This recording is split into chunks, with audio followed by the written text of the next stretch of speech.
First one, certainty. Now these are not goals or desires, these are universal. Everyone needs certainty that they can avoid pain and at least be comfortable.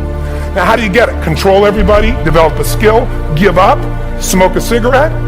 And if you got totally certain, ironically, even though we all need that, like if you're not certain about your health or your children or money, you don't think about much more. You're not sure the ceiling's gonna hold up, you're gonna listen to any speaker.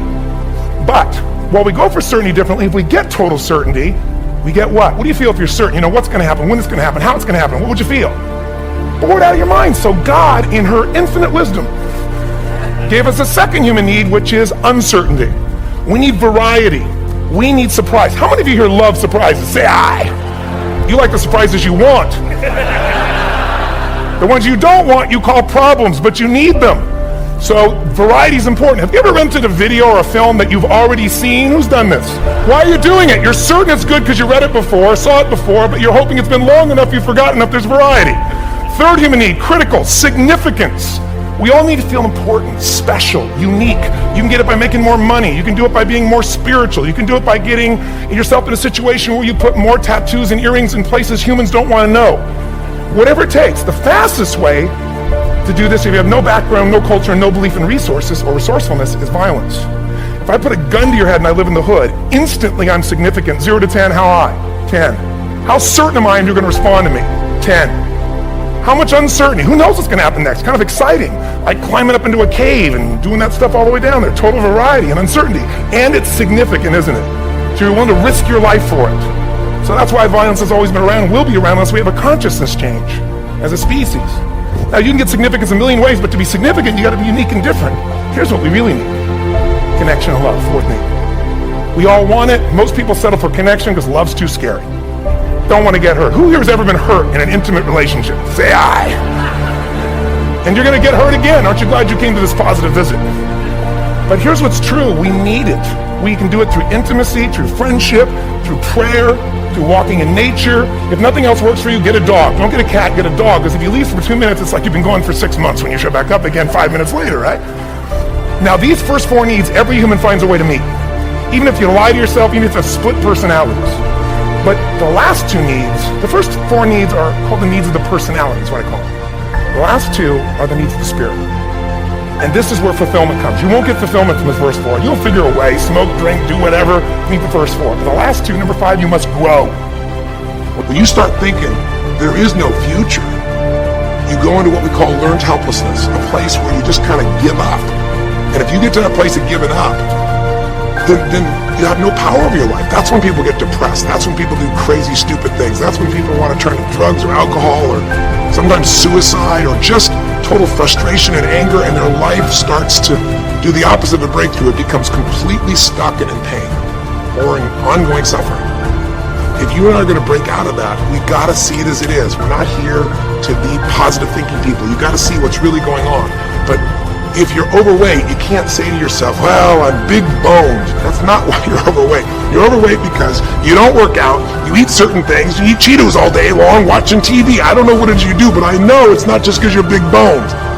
You don't want to make it so it's outside your control or you can't change it. So see it as it is, but don't see it worse than it is so that you have no reason to try. Does that make sense? That's the first step. Step 2, get to the real truth and deal with it. Don't just see it as it is and not worse than it is. Don't just like balance it, but now get to the truth. I mean, listen, if the truth is you've been trying to get a job for 2 years and you truly have worked every day in a particular industry, and the number of jobs in that industry have shrunk down, and you really aren't getting that job, then you might have to look at the truth. The truth is you might have to retool. You might have to say, gosh, you know, the industry I'm in is gone. I mean, gross simplistic example, but for years, vinyl records were around for 85 years. It was a gigantic industry. And things came and went. During the vinyl record time, what happened? Well, remember those 8-track tapes? Are you ancient enough to remember those things? Maybe you know somebody remembers those things. These big boxes, you push them in and out. Yeah, 8-tracks came and went, vinyl records were still here. And then cassette tapes came, right? And cassette tapes were smaller and more compact and more convenient and more seemingly indestructible. And they came over here, and vinyl records were still selling like crazy. If you had a job in vinyl records, you kept them. But then a little thing came along called the CD. And when that happened, almost overnight, you saw an entire industry been around almost a century was gone. If you were the guy that worked in the vinyl record factory and knew everything about it, it was the second generation, didn't matter. It was over. And now we laugh about a CD, right? Because everything in this digital world you can have instantly. Who wants to put on a CD? Pretty rare, still available. In vinyl records, maybe there's a small market of people that are collectors, but it's gone. My point is, if you're in the vinyl record business, you got to tell yourself the truth. You got to see it as not worse than it is, but you also got to get the truth and deal with it. You got to deal with the cards you're dealt. You're going to have to retool. You're going to have to change something. You might have to move. If you live in the Gulf, and I don't support anything that's happened there, who could? It's unconscionable what's happened with BP. But if you live in the Gulf and you're a third generation fisherman, and you fish for oysters and they're dead, you better get to the truth. Are they going to be dead for 2 years or 10 or 20 to the best of your ability? And you might say, well, I can't do anything else. I can't. I'm a third generation. This is all I know. Yes, you can. Get to the truth and deal with it. Deal with the card you're dealt with. You got to deal with it, sure, I'm sure legally, but in the meantime, you got to take care of your family. I'm not saying this off the cuff easy because I've been in those situations where it's impossible, it's unjust, it's wrong, but I still got to deal with it just like you. Am I making sense? It's like, you might say, I haven't lived here my life. You might have to move. You might have to fish someplace else. You might have to, I know you still got to deal with all the consequences, but you got to take back control of your life. Drive. That's this puppy right here. This is what you want. This is your prefrontal cortex. Drive is the mode where you're in charge of your thoughts, okay? It's where you are fully awake, you are present, and you are driving your thoughts and actions. When you're doing that, your prefrontal cortex is active. The prefrontal cortex is the part of the brain that you need in order to learn new behavior, in order to do something difficult, in order to do something uncertain, in order to do strategic thinking. So I'm going to give you an example. So I'm a righty. If I were to try to write with my left hand, Lewis is going to torture me and tie my hand behind my back and make me do this, I could do it. It would look like I was writing with my foot. And if Lewis came up to me and said, hey Mel, you want some bulletproof coffee? I'd be like, Lewis, I'm trying to concentrate. I can't do this. My prefrontal cortex would be el fuego because it is firing on all cylinders to communicate to my hand new behavior. So the thing that's cool about that is that you can use a simple trick. The moment you feel yourself hesitate, the moment you've got one of those moments where you know that you need to, this is that moment that Lewis talks to you about where you got to step outside of your comfort zone and you've got to lean into your passion and you've got to really take some risks and you got to feel the fear and you got to do it anyway. That's the moment where you just woke up and now you got a decision to make. Are you going to drift back into the habits or are you going to awaken your prefrontal cortex and drive forward and focus and do something new?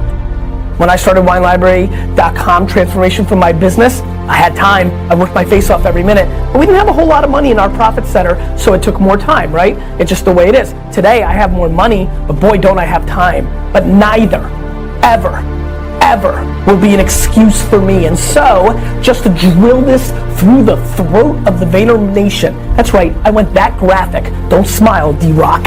Here's the bottom line. I refuse to allow you to get an answer.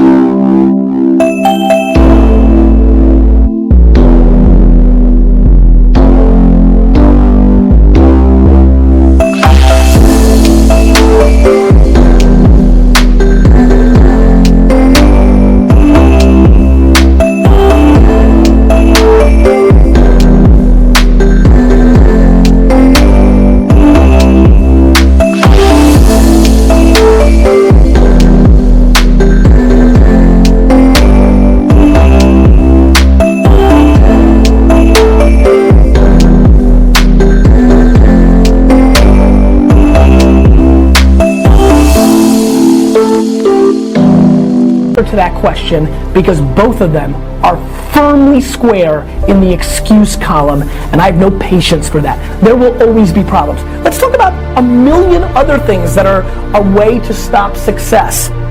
The health and well-being of your family members so it takes your mind away from execution.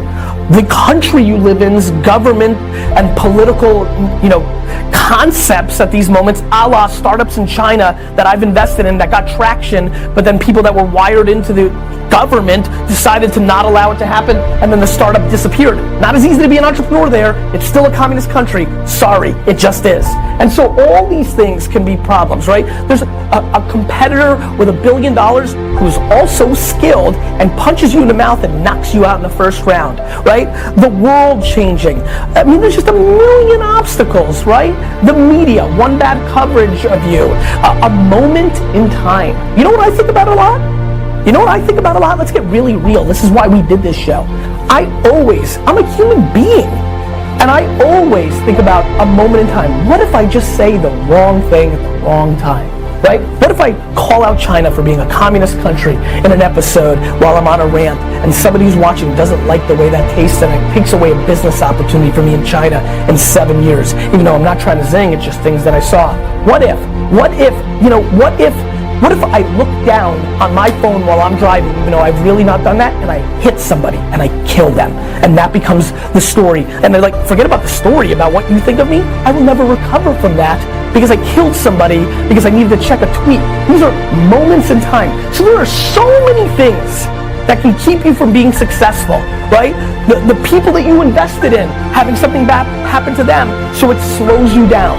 My friends, there are a million reasons why not, but there's one great reason why, which is you've just got to persevere, no matter what it is. It's just the way it is. It's hard being an entrepreneur. It's hard building a business. Everybody thinks it's so easy, that there's an entitlement. There's a disaster. Zinging China, here comes my US zing right now. There is an insane generation of 18 to 25-year-olds right now that think they're entitled to having a business because they saw the Social Network movie, and everybody's decided if you're a kid and you know what tech is, because you used Instagram.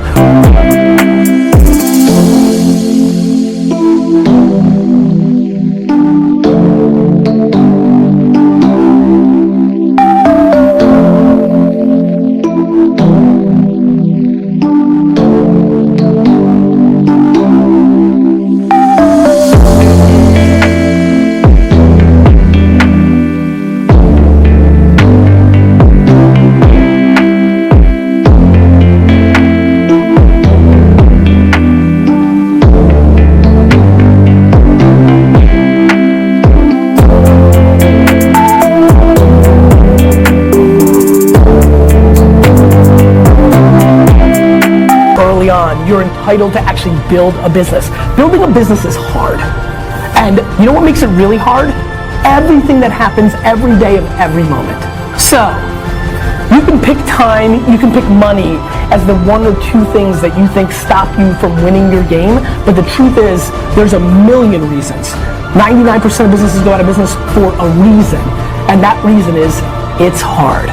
People have to look themselves in the mirror and understand if they're number 2, 3, 4, 5, 6, 7 in an organization that has differences of being a number one, but maybe that's where your skill set sits. Maybe that's how you make your fortunes and happiness and all the things that you're looking for. And so that question got me going a little bit, Steve, because it's under the context of excuses, and I will never make an excuse. Everything that's a problem with me, everything I don't achieve, everything that's a problem at VaynerMedia, and everything is my fault. And I succumb to that, and I respect that, and I actually think that's the way it should be. And so, no excuses, my friends.